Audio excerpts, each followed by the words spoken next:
యోగాతో బరువు తగ్గడం సులభం కేవలం 21 రోజుల్లో.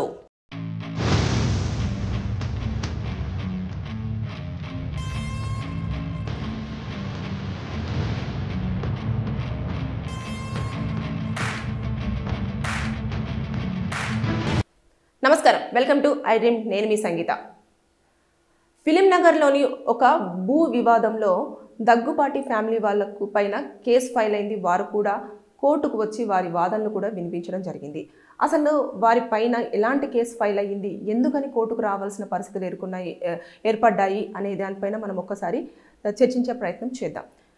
ఫిలిం నగర్లో ఒక ప్లేస్లో ఒక అతను హోటల్ నడుపుకుంటూ ఉన్నాడు. అది దగ్గుపాటి రానా వాళ్ళకు సంబంధించిన భూమి అన్నట్టు. దాని పక్కనే ఈ హోటల్ అనేది రన్ అవుతూ ఉంది.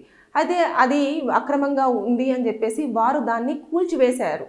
కూల్చివేయడంతో అతను ఏం చేశాడు, వెంటనే అరే నేనే ఓనర్ని, నేను ఎన్నో సంవత్సరాల నుంచి ఇది రన్ చేసుకుంటూ ఉన్నాను, ఇప్పుడు వచ్చి ఇది వాళ్ళది అని చెప్పేసి నా హోటల్ని కూల్చివేశారు అని చెప్పేసి అతను కోర్టును అప్రోచ్ అవ్వడం జరిగింది. కోర్టును అప్రోచ్ అయ్యి ఒక 3 ప్రధానమైన పాయింట్స్ తోటి అతను కేసు ఫైల్ చేశారు. అదేంటంటే, నా హోటల్లోకి అక్రమంగా ప్రవేశించారు, దాంతోపాటు నాకు ఈ హోటల్ని మొత్తం కూల్చివేసి ఆస్తి నష్టం కలగజేశారు, అదేవిధంగా అది నాదైనప్పటికీ కూడా అది వారిది అని చెప్పేసి అని అక్రమంగా లాక్కోవాలన్న ప్రయత్నం చేస్తున్నారు అనే దానిపైన ఈ 3 పాయింట్స్ మీద కూడా అతను కోర్టును అప్రోచ్ అయ్యాడు.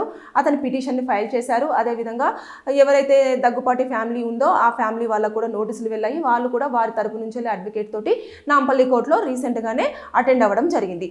అయితే ఇక్కడ మనము చూసేసుకుంటే అది ఎంతవరకు నిజము అన్నది పడితే ఆరోపణలు కూడా ఎదుర్కోవచ్చు. లేదు అనుకుంటే ఇది ఎక్కడ తేలుతుంది అని అంటే, ఎవరి దగ్గర డాక్యుమెంట్స్ ఉన్నాయి, అది నిజంగానే వారిదా కాదా అంటే, మనకు ఒక ప్రాపర్టీ ఉన్నప్పుడు అది ఎన్ని స్క్వేర్ ఫీట్స్ కానివ్వండి, లేదు అంటే ఎన్ని ఎకరాలు ఎన్ని సెంట్లు అని చెప్పేసి మనం ఓపెన్గా మనకు ఆల్రెడీ ఆ డాక్యుమెంట్స్ అనేవి మన దగ్గర ఉంటాయి కదా. అది నిజంగానే వారి పరిధిలోనే వస్తుందా, లేదు అనుకుంటే అది అతనికి సంబంధించిందేనా, అతని దగ్గర డాక్యుమెంట్స్ ఉన్నాయా లేదా అనేది కూడా పూర్తి స్థాయిలో వివరణ అనేది ఇక్కడ ఇవ్వాల్సి ఉంటుంది ఈ బోత్ పార్టీస్కి సంబంధించి ఇద్దరు. అయితే ఇప్పుడు నాంపల్లి కోర్టులో ఈ వ్యక్తితో పాటు దగ్గుపాటి రానా గారు, అదేవిధంగా వెంకటేష్ గారు, సురేష్ బాబు గారు ముగ్గురు కూడా అటెండ్ అవ్వడం జరిగింది. అటెండ్ అయ్యి వారి వాదనలు కూడా వారి అడ్వకేట్ గారు వినిపించారు. అంటే వారి దగ్గర ఉన్న ఇన్ఫర్మేషన్ అంతా కూడా చెప్పడం జరిగింది. అదేవిధంగా ఇతని ఎవరైతే హోటల్ కూల్చివేసిన తర్వాత నష్టపోయారో ఆ వ్యక్తి కూడా మొత్తం వాదనలు అనేవి వినిపించడం జరిగింది. అయితే ఇది ఇప్పుడు ప్రస్తుతానికి కోర్టు పరిధిలోనే ఉండడం జరిగింది. ఇంకా ఇది మొత్తం పూర్తిగా ఎలాంటి తీర్పు ఇప్పుడే వెలువడే అవకాశాలు లేవు. ఎందుకంటే ఇక్కడ చూసుకుంటే ఇది రీసెంట్గానే జరిగింది కాబట్టి ఇప్పుడు ఎవరిది అనేది కూడా చూస్తారు. అదేవిధంగా నిజంగానే కూల్చివేశారా లేదా అనేది జిహెచ్ఎంసీ అధికారుల దగ్గర మొత్తం డేటా అనేది ఉంటుంది. దాంతోపాటు పోలీసులు కూడా అక్కడికి వెళ్ళి చూస్తారు, నిజంగానే కూల్చివేత జరిగిందా లేదా అక్రమంగానే జరిగిందా, ఇవన్నీ కూడా పూర్తి స్థాయిలో ఇన్ఫర్మేషన్ అనేది కూడా డాక్యుమెంటేషన్లో చేసి కోర్టుకి అధికారులు సబ్మిట్ చేయడం అనేది జరుగుతుంది. అయితే ముఖ్యంగా మనం ఇక్కడ కొన్ని సెక్షన్స్ ఇలాంటి కేసులలో అట్రాక్ట్ అయ్యే ఛాన్సెస్ ఉంటాయి.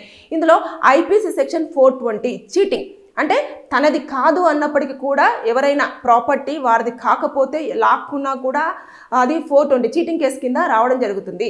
అదేవిధంగా ఇప్పుడు కొంతమంది బలవంతంగా ఆ ప్రాపర్టీలోకి ప్రవేశించడం జరుగుతారు. 427 అంటే మొత్తము అంటే దౌర్జన్యంగా లోపలికి వెళ్తూ ఉంటారు అన్నట్టు, వెళ్ళేసి ఏదో చేస్తూ ఉంటారు.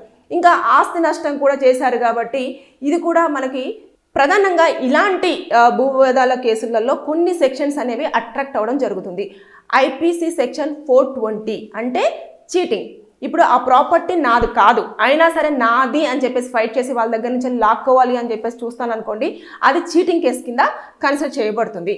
అదేవిధంగా ఐపీసీ సెక్షన్ 447 ఇప్పుడు ఆ ప్రాపర్టీ నాది కాదు అని తెలిసినా కూడా నేను అందులో దౌర్జన్యంగా వెళ్ళి ఇది నాదే అని చెప్పేసి నేను లాక్కోవడానికి ట్రై చేస్తాను కదండి, అది ఆ సెక్షన్ కింద అట్రాక్ట్ అవ్వడం జరుగుతుంది. అదేవిధంగా నష్టపరిహారం ఎలా అంటే, ఆస్తి నష్టం చేస్తూ ఉంటారు కదా. ఇప్పుడు నేను అక్కడికి వెళ్ళేసి ఏంది ఇది పగలగొట్టేసేయండి తీసేయండి అని చెప్పేసి మొత్తము వాటిని ఎంత తీసేసామనుకోండి, దాన్ని హోటల్ అంతా కూల్చివేశారు కదా, ఇప్పుడు అది ఆస్తి నష్టం కింద వస్తుంది. అది కూడా ఐపీసీ సెక్షన్ 427 కింద కన్సిడర్ చేయబడుతుంది. ఈ విధంగా ఇలాంటి సెక్షన్స్ అనేవి ఇలాంటి కేసులలో అట్రాక్ట్ అయ్యే ఛాన్సెస్ ఉంటాయి.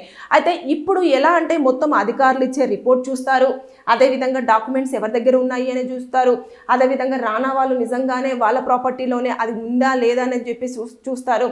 ఇదన్నింటినీ క్యాలిక్యులేషన్ చేసిన తర్వాత బోత్ పార్టీస్కి సంబంధించిన వాదనలు విన్న తర్వాత దీనిపైన మొత్తం తుది తీర్పు అనేది రావడం జరుగుతుంది. అయితే ఇది రీసెంట్గానే జరిగింది, కోర్టులోకి మొన్ననే రీసెంట్గానే బెంచ్ మీదకి రావడం జరిగింది కాబట్టి ఇది చాలా హాట్ టాపిక్గా మారింది. అంటే ఈ మధ్య కాలంలో సెలబ్రిటీస్ ఎక్కువగా కోర్టు కేసులలో పాపము అది నిజమై ఉండొచ్చు, అబద్ధమై ఉండొచ్చు, కానీ వివాదాల్లో మాత్రం చాలా చిక్కుకుంటున్నారు, కోర్టుల చుట్టూ తిరుగుతూ ఉన్నారు. అంటే సోషల్ మీడియా కూడా ఎక్కువగా మార్కెట్లో ఉంది కాబట్టి చిన్న ఇష్యూ జరగగానే వాళ్ళు సెలబ్రిటీస్ కాబట్టి పెద్దగా అది తొందరగా స్పీడ్గా పాస్ అవ్వడం జరుగుతుంది. అయితే ఇప్పుడు దగ్గుపాటి రానా వాళ్ళ ఫ్యామిలీ మీద కూడా ఇలాంటి ఆరోపణలు గత 2 రోజుల నుంచి సోషల్ మీడియాలో చాలా గట్టిగా హల్చల్ చేస్తూ ఉన్నాయి. అంటే నిజంగానే ఏం జరిగింది, వాళ్ళు నిజంగానే ఆక్రమించారా, నిజంగానే లాక్కున్నారా అని చెప్పేసి. కానీ ఇది మనం డిసైడ్ చేయాల్సింది కాదు, కోర్టు డిసైడ్ చేసింది. ఎందుకంటే కోర్టు పరిధిలోకి వెళ్ళిపోయింది కేసు.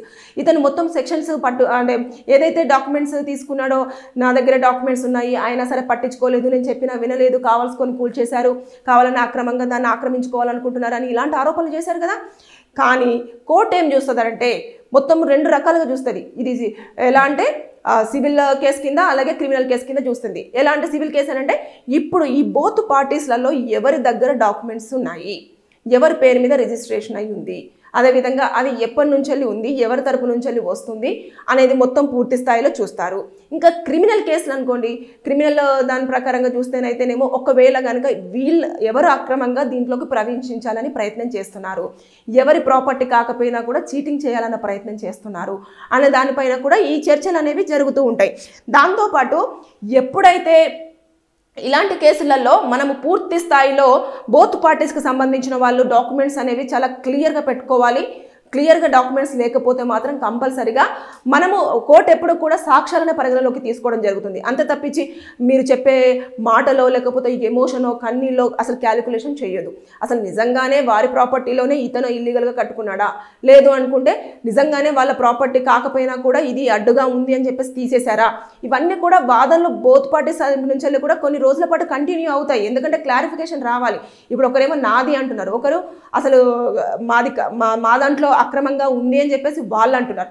సో ఈ బోత్ పార్టీస్కి సంబంధించిన వాళ్ళలో ఎవరు నిజం చెప్తున్నారు, ఎవరు అబద్ధం చెప్తున్నారు అనేది మనం ప్రొడ్యూస్ చేసే ఎవిడెన్సెస్లోనే మొత్తం విషయం అంతా కూడా ఉంటుంది. కాబట్టి ఇదంతా కూడా ఈ మధ్య కాలంలో ఎక్కువగా ఇలాంటివన్నీ జరుగుతున్నాయి. భూవాదాల్లో కానివ్వండి, తర్వాత చిన్న చిన్న వాటిలలో కానివ్వండి, సెలబ్రిటీస్ ఎక్కువగా ఫేస్ చేస్తున్నారు. అంటే చాలామంది చాలా ఆరోపణలు ఎదుర్కొంటున్నారు. అది కోర్టు దగ్గరికి వెళ్ళిన తర్వాత కొన్ని ఫేక్ అని తెలుస్తున్నాయి, కొన్ని వాళ్ళు చూపించిన డాక్యుమెంటేషన్లో క్లియర్ కట్గా ఉంటుంది. సో ఈ తరుణంలో ఈ కేసులో కూడా ప్రధానంగా ఆ వ్యక్తి ఎవరైతే ఉన్నారో ఫిలిం నగర్లో ఇది నాదే హోటల్ అయినా సరే అక్రమంగా దగ్గుపాటి ఫ్యామిలీ వాళ్ళు వచ్చి ఆక్రమణ చేస్తున్నారు అనే దానిపైన ఎంతవరకు నిజాలు ఉన్నాయి అనేది ఇంకా కోర్టే తేల్చాల్సిన పరిస్థితి నెలకొని ఉంది ఇక్కడ. ఎందుకంటే వారు కూడా ఎలాంటి తప్పు లేదు కాబట్టి కోర్టుకు వెళ్ళారు. వారి తరపు నుంచి కూడా ఏదైతే దగ్గుపాటి ఫ్యామిలీకి సంబంధించిన వారు రానా గారు కానివ్వండి, వెంకటేష్ గారు కానివ్వండి, సురేష్ బాబు గారు కానివ్వండి వెళ్ళారు. వారి వాదనలు కూడా క్లియర్గా వినిపించారు. కాబట్టి ఇదంతా క్యాలిక్యులేషన్ చేస్తారు. కోర్టు వారు కూడా పూర్తి స్థాయిలో దర్యాప్తు చేసి అధికారులు ఇచ్చే ఏదైతే చెప్పాను కదా, అది నిజంగానే కూల్చివేశారా, అక్రమంగా కూల్చివేశారా, నిజంగానే అతని దగ్గర డాక్యుమెంట్స్ ఉన్నా కూడా వాళ్ళు వినకుండా కూల్చివేశారా, ఇవన్నీ కూడా చేస్తారు. పోలీసులు మొత్తం అక్కడికి వెళ్తారు, మొత్తం చూస్తారు ప్లేస్ని. దాంతోపాటు జిహెచ్ఎంసీ అధికారుల లిస్టులో కూడా ఉంటుంది ఇది కూల్చివేశారా లేదా అని చెప్పేసి అనేది. ఇదన్నింటినీ మొత్తం తీసుకున్న తర్వాత పేపర్గా రికార్డ్గా తీసుకున్న తర్వాతనే కోర్టు అనేది దాన్ని మొత్తం పూర్తి స్థాయిలో విచారణ జరిగిన తర్వాత తుది తీర్పు అనేది వెలువరచడం అనేది జరుగుతుంది. ఇంక కొన్ని రోజులు కంటిన్యూ అవుతుంది. ఏ కేసు అయినా సరే ఇమీడియట్గా స్పాంటేనియస్గా మనకు రిజల్ట్ అనేది రాదు. ఎందుకంటే ఎవరికి కూడా అన్యాయం జరగద్దు అనేది కోర్టు బాగా ఉద్దేశించి నిర్ణయాలు తీసుకుంటుంది. కాబట్టి కొంచెం అయితే ప్రొలాంగ్ అయితే కావడం జరుగుతుంది. కానీ ఇది ఎంతవరకు నిజం ఎంతవరకు అబద్ధం అనేది మాత్రం మనం డిసైడ్ అవ్వడానికి మనకు ఎలాంటి రైట్స్ లేవు. అదేవిధంగా ఈ కేసులో ఇలాంటి శిక్షలు పడతాయి అని కూడా మనం చెప్పలేం. ఎందుకంటే కోర్టులో ఉంది కేసు. కోర్టులో ఉన్నప్పుడు మనం ముందుగానే జడ్జిమెంట్ని అనౌన్స్ చేయడానికి మనకు ఎలాంటి రైట్స్ ఉండవు. కాకపోతే సెక్షన్స్ ఎలాంటివి అట్రాక్ట్ అవుతాయి, దానివల్ల ఎలాంటివి ఉంటాయి, మనం డాక్యుమెంట్స్ ఎలాంటి సబ్మిట్ చేయాలి అనేది మాత్రం మనం చెప్పుకోవడానికి ఉంటుంది. కానీ శిక్షలు ఇలా ఉంటుంది, వాళ్ళు ఇన్ని సంవత్సరాల పాటు జైలుకు వెళ్తారు అనేది మాత్రం ఈ కేసులో మనం పూర్తి స్థాయిలో చెప్పడానికి ఎలాంటి ఎలిజిబిలిటీ మనకు లేదు. ఎందుకంటే అది కోర్టే డిసైడ్ చేయాలి. ఇంకా ఎవరైతే జడ్జెస్ ఉంటారో వారు మొత్తం పూర్తి ఇరు వర్గాల వాదనలు విన్న తర్వాతనే, డాక్యుమెంట్స్ చూసిన తర్వాతనే ఎవరిది అని చెప్పేసి వాళ్ళు డిసైడ్ చేయడానికి ఉంటుంది. సో ఈ వీడియో చూస్తున్న వారికి ఎవరికైనా లీగల్గా డౌట్స్ ఉంటే మీ ప్రాబ్లమ్ని కింద కామెంట్ రూపంలో తెలియజేయండి. దానికి సంబంధించిన వీడియో నేను పూర్తి స్థాయిలో చేసి మీకు ఇన్ఫర్మేషన్ ఇవ్వడానికి ప్రయత్నం చేస్తాను. Thank you. And for more videos, Please subscribe to iDream. Please subscribe to iDream. Please subscribe iDream. And please subscribe to iDream. For more videos, subscribe to iDream. Please like, share and subscribe to the channel. Congratulations, iDream. Subscribe to iDream. Subscribe to iDream. so subscribe to iDream Media. iDream ki iDream team andarki huge congratulations. Please subscribe iDream Media. Please subscribe to iDream. Subscribe iDream. Please subscribe to iDream. iDream అంటే నా కళల ఛానల్ను subscribe చేసుకున్న నోరు తిరుగుతలేదు. మీరైతే గంట గుర్తు కొట్టండి. For more such videos, please subscribe to iDream. Subscribe to iDream. Please subscribe to iDream. Please subscribe iDream Media. Please do subscribe to iDream. Please subscribe to iDream Media. For best entertainment and information, please subscribe iDream. And don't forget to subscribe to iDream.